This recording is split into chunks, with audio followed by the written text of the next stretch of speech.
And it would have set us on a path to a healthier, cleaner, safer world. Unfortunately, despite that bill passing through the House of Representatives, a bill which Congressman Henry Waxman and I were able to craft and to move through the House of Representatives, that legislation, even though the Senate and the Senate Democrats had a supermajority, that legislation was ultimately defeated by the same legislative body, the United States Senate, that I serve in today. In 2009, the United States Senate chose to do nothing rather than something substantial that would give us a fighting chance against this generational crisis, which is why we have spent the last 12 years in the climate wilderness with full-blown Republican obstructionism and no meaningful congressional action on climate justice, all the while that wilderness literally burns to the ground because of climate change. In the intervening decade, we have suffered the consequences of climate inaction. Weather that used to be extreme is now the new normal. And that normal is deadly. Our addiction to fossil fuels has put communities at risk, worsening asthma, cancers, and disease in general, and has exposed working people to criminal price gouging from big oil and big gas. Throughout this summer, the United States has experienced devastating heat waves, putting 100 million Americans under heat warnings across the country. People are dying in Kentucky. Children are dying in Kentucky as a result of the extreme rain and floods, rain that still hasn't stopped. Those are so-called 100-year floods. Well, now they're happening on a weekly basis in Kentucky, over and over again. Communities throughout the United States are facing deadly wildfires, storms, and droughts, all of which have become more frequent and more severe over the last 12 years. But instead of giving up after that missed opportunity more than a decade ago, we re-engaged, we rebuilt, and re-energized a stronger, smarter climate movement, one that expanded carbon calculators to include climate justice, one that swapped complicated carbon trading systems for direct funding for environmental justice communities in our country, and one that exchanged an environmental above all strategy for a 21st century contract with communities with the promise of climate justice, well-paid union jobs, and cuts to climate pollution so all of our children and grandchildren can thrive on a livable planet. So let me be clear. The Inflation Reduction Act of 2022 is not the Green New Deal that America wants and needs. I wish it were. But I've learned a hard truth throughout my years in Congress. Perfect ideas can only live on through imperfect legislation. As the author of both the Green New Deal and the Waxman-Markey climate bill, I know we cannot wait another 12 years for billions of dollars in investment to fight the climate crisis. This is not the bill we wanted. It's not the bill I would have drafted. But we need a package now to fight for and resources to fight with. This bill will not correct every economic injustice in our society or rectify the economic disparities between big oil billionaires and working families, but it starts a process that we absolutely need to level the playing field. The Inflation Reduction Act makes sure that every billion-dollar corporation finally pays a higher tax rate than a preschool teacher. Last year, a preschool teacher in Massachusetts paid 8% of their average $39,000 salary in federal taxes. ExxonMobil paid only 2.8% of their $9.3 billion U.S. earnings in federal taxes. Chevron paid a mere 1.8% of their $9.5 billion in U.S. earnings in federal taxes in 2021. A kindergarten teacher in Massachusetts paid 8% on $39,000 of income. Who did more for America last year? All of our kindergarten teachers or the executives at ExxonMobil and Chevron? Who contributed more to our society? That is our challenge right now, to pass this legislation, because the status quo is immoral. It's outrageous. And unless we pass this bill, that disparity is perfectly legal. They can evade their responsibility to contribute to solving the problem which they created, the climate crisis. Right now, they're letting preschool teachers contribute more than they are to a problem that families across our country are suffering from. By passing the Inflation Reduction Act, we can make sure that big oil finally pays more in taxes than preschool teachers. We can take that revenue and reinvest it in a clean energy and healthier communities. This bill will not give the climate movement the trillions needed to confront the crises of systematic racism, economic inequality, a broken health system, and climate injustice. But thanks to our relentless fighting, this bill contains an historic $60 billion in environmental justice investments.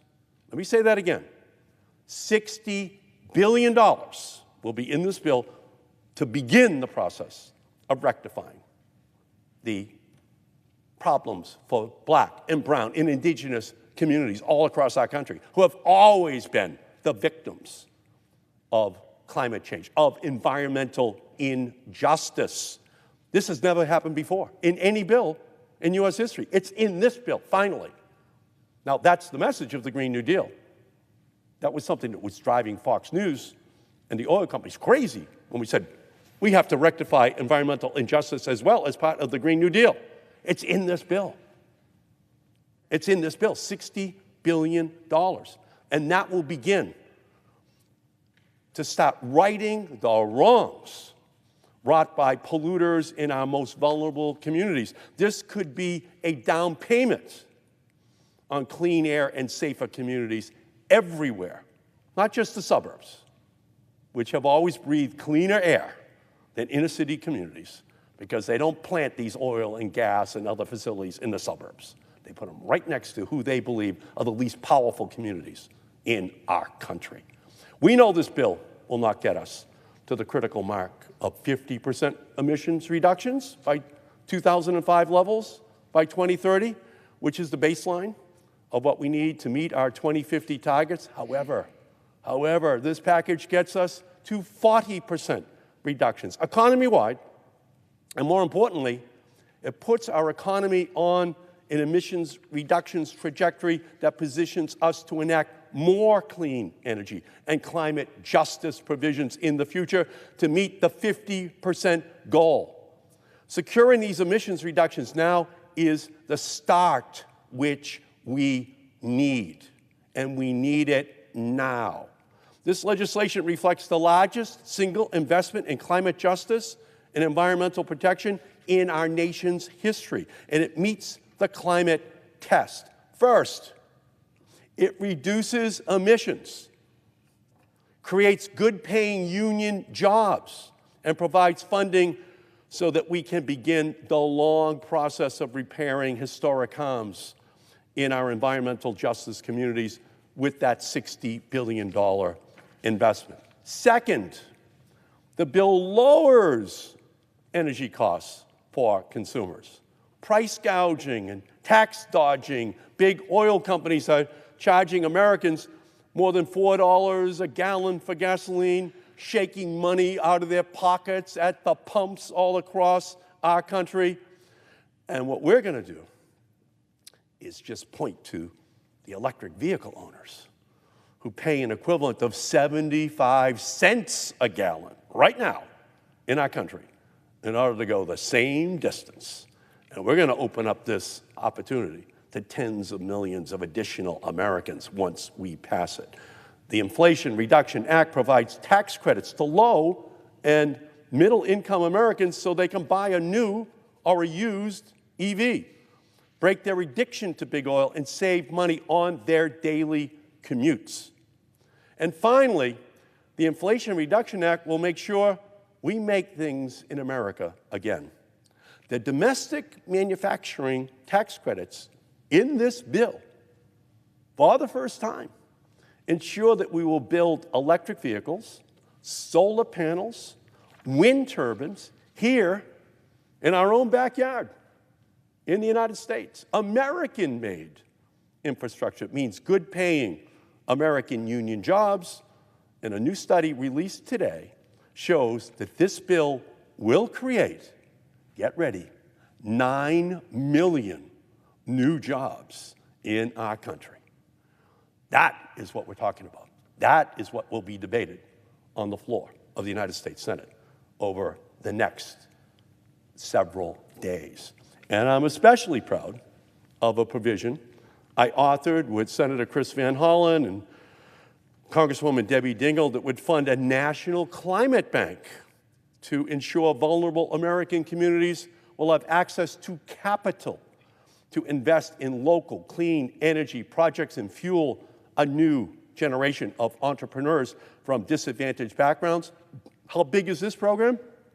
$27 billion in a climate bank that communities across the country can apply to have the lowest possible interest rates for their greening of their housing units, the greening of any other part of their community. And what McKinsey has estimated is that for every dollar that's in the bank, $27 billion, it will unleash $7 to $10 of private sector investment, meaning we're looking at $200 to $300 billion that are going to get unleashed just in this section, in that one program. And Critical Defense Production Act funding will ensure that we have robust domestic supply chains to install heat pumps in American buildings and responsibly source critical minerals for clean energy technologies made in America. Okay, we have to break this whole addiction that we have, not only to foreign oil coming into our country, but also being dependent upon other countries for the clean energy technologies. We're going to do it here. That's what this bill says. We're going to tell people we don't need your oil any more than we need your sand. We're going to do it right here. We're going to build the technologies right here in our country. So my time in Congress has taught me this. We cannot let the perfect be the enemy of the good. Ending up with nothing might be a viable political option, but it is not a viable planetary option.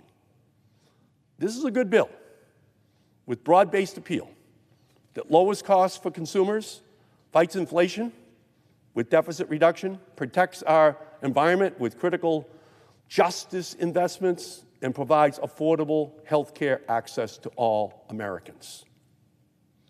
In 2009, zero was an option, which this Senate took. Zero is not an option we can take. We must pass this legislation, and we will begin a pathway for generations to come that says we understood your anger. We understood why you, as a younger generation, believed that the system had failed you and that it had not provided the solutions which you deserve. So let's pass this bill and keep fighting in cities and states and in the White House and in Congress so that we can finish the job in the years ahead, meet our climate targets, and finally pass the Green New Deal that our country deserves. This is our moment. And the beauty of it is that there's a poetic justice in it. And it is that Chevron only paying 2.8% on their profits last year. ExxonMobil only paying 3% on their profits last year. They're the ones who are going to pay for the solutions to the problems which they created. They're going to be the source of the funding because we're going to force them to finally pay their taxes, to pay their fair share of the dues to live in this great country. That moment of justice is arriving, and it is justice. They are the ones who should be paying for this. They are the ones who have a moral, political, and economic responsibility to pay for this bill. And they, right now, they are screaming. They are absolutely angry that we are going to take this action. But I will tell you this, we're going to be forced to do it with no Republican support because the GOP now stands for Gas and Oil Party. It now stands for a gang of polluters. That's the GOP of today. And they're going to say, oh my goodness, look at all the socialism that's going into this package for wind and solar and all electric vehicles and batteries. And you know what this young generation's response is? What do you call tax breaks for oil, gas, and coal for 100 years? If that's not socialism, what is? And all we're looking for is fair treatment for the renewable energy revolution. Because once we give them the same kinds of incentives, get out of the way. Because we're going to have that revolution that young people in our country have wanted for so long. So it's all on us, the Democrats. It's our moment to deliver for the American people and guarantee the resources we need to keep fighting for the future we deserve. And by the way, after we've created those 9 million new jobs, that's forever going to be a new political constituency in our country. We're going to be saying to senators who are going to vote no today, what are you doing? You're voting against my new job that has been created. And so this is just the beginning. And we're going to telescope the time frame ultimately in order to finish the job. Yes, we're now in a sprint to solve the problem because every night on every TV station, the lead stories are floods and fires and every other imaginable consequence of climate change. And it is time. The moment has arrived, and the United States Senate, with only Democratic support, is ready to take the action that the younger generation in our country has been waiting for. I thank you, Mr. President, for giving me the opportunity of being here, and I yield the floor. Thank you.